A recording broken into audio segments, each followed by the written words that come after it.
president's doctor has said today that he is receiving an antibody cocktail. This is an experimental drug that is in late stage testing now that people actually have a lot of hope for because this approach has worked against Ebola and some other diseases in the past. So what it is when you get an infection, your body makes proteins called antibodies, and they latch onto a virus and they help your immune system to get rid of it. So these experimental drugs are purified versions of antibodies that seem to work best against coronavirus in the lab and in animal tests. Trump is receiving a drug from a company called Regeneron that is testing it in late stage studies and is reporting some interesting but very preliminary evidence suggesting that it can help eliminate the coronavirus. So he's receiving this. It's a one-time intravenous treatment, his doctor said. Again, he's only had mild symptoms so far.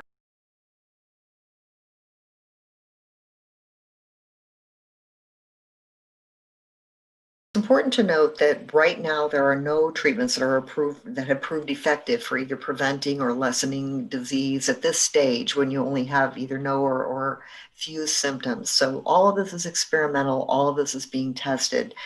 The drug that the president is receiving is in late stage studies, so it has passed um, some safety assurances so far. It is not known if it will be effective.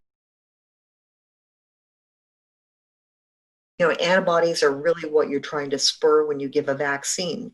So this experimental drug is being looked at as a possible bridge to tide us over perhaps until we get a vaccine, or to lessen symptoms once someone is infected, as is the case with Trump right now. Many companies are developing these, and Regeneron is one of the companies that's in late stage studies with their drug. This week we passed 1 million deaths worldwide from this pandemic. It is far from over. There is no vaccine available yet. We are still waiting for basic safety and information about the studies. So officials say that the best thing you can do right now is to avoid getting the virus. And the known steps to prevent infection: wearing a mask, staying at least 6 feet apart from others, avoiding large gatherings indoors.